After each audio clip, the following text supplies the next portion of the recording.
Bismillahirrahmanirrahim. Assalamualaikum warahmatullahi wabarakatuh. Alhamdulillah wa syukurlah, puji syukur kehadirat Allah Subhanahu wa taala yang telah memberikan kita segala nikmat-nikmatnya, baik nikmat lahir maupun nikmat batin, terutama nikmat keluar masuk nafas ini. Salam serta salawat kita curahkan selalu ke baginda Rasulullah SAW beserta keluarga dan para sahabat-sahabatnya. Alhamdulillah, sahabat Kang Darman Desa, pada kesempatan video kali ini Kang Darman Desa akan berbagi tentang zikir Allah. Ya, zikir Allah adalah sarana perjalanan spiritual melalui zikir yang mendalam. Sahabat Kang Darman Desa, zikir Allah yang menggabungkan keindahan lautan zikir dengan ketenangan jiwa kita. Karena dalam perjalanan rohani dengan landasan zikir Allah, jiwa akan menyaksikan keindahan Sang Pencipta di alam rohani. Maka melalui suara zikir yang penuh hikmah dan keindahan serta ketenangan jiwa, maka kita akan selalu sadar kepada Allah Subhanahu wa taala yang telah disaksikan secara ruhaniah. Sahabat Kang Darman Desa, dalam kehidupan yang nyata, pada hakikatnya adalah sebagai pengaplikasian perjalanan spiritual rohani kita. Ketika kita mengalami keindahan, ketenangan, maka di dalam kenyataan hidup kita harus mengaplikasikannya. Apapun yang kita lihat, apapun yang kita dengar adalah suatu keindahan Sang Maha Agung. Ketika kita mendapat masalah dalam permasalahan hidup kita masing-masing, kita hadapi dengan ketenangan, maka semuanya akan menjadi tenang. Itulah hakikat daripada kedamaian ataupun surga. Sahabat Kang Darman Desa, di dalam belajar ilmu marifat ataupun kajian tauhid, tasawuf sebagai perilaku, sebagai akhlak yang mulia, tentu saja tidak segampang membalikkan tangan, karena semua itu perlu proses, perlu perjuangan yang harus dikomakan dalam mengamalkan zikir Allah. Ketika kita sudah mengenal, ketika kita sudah menyaksikan Yang Maha Agung, Sang Pencipta alam semesta secara rohani, tapi rohani tetap terjaga dan jasad pun kita harus tetap bergerak seperti keluar masuk nafas ini. Maka jika sudah mengenal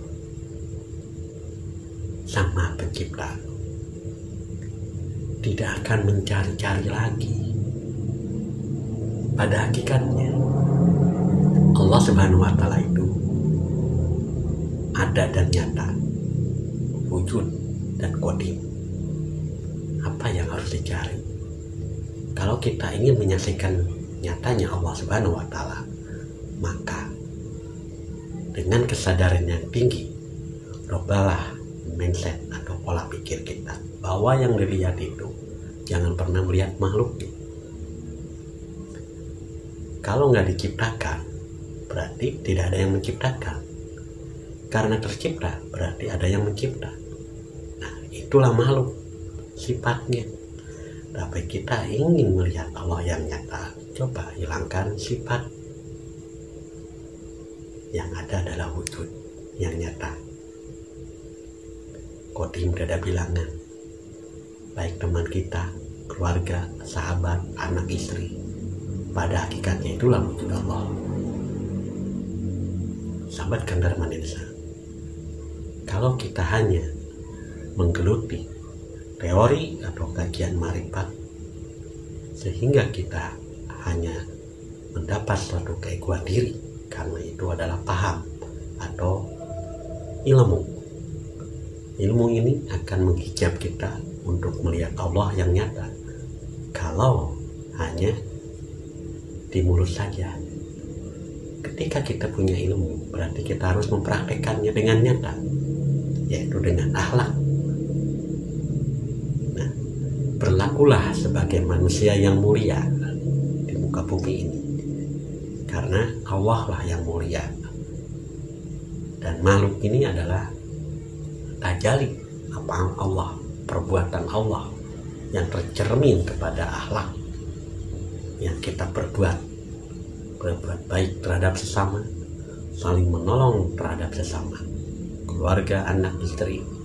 Itulah sifat Rahman Rahim.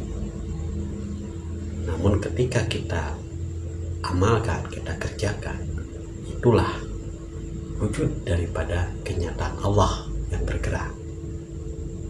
Maka tidak lepas dari zikir Allah sebagai landasan perjalanan rohani kita untuk membersihkan kotoran-kotoran batin kita, kotoran akhlak kita, sehingga terpancarlah nur cahaya ilahi, yaitu pengetahuan yang langsung Allah berikan melalui sifat dan sikap perilaku kita sebagai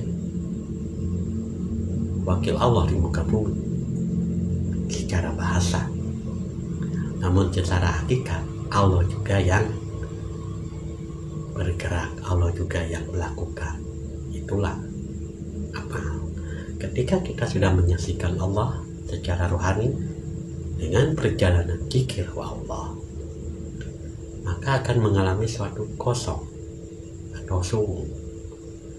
Pada hakikatnya kosong itulah wujudnya, karena yang ada ini tiada, yang tiada itulah yang ada.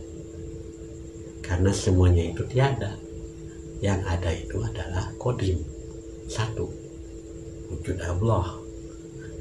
Nah, memang pelik kalau kita menerima dengan pikiran, tapi loskan pikiran kita, tapi kita tanamkan kesadaran sehingga sadar bahwa yang hidup ini adalah hidupnya.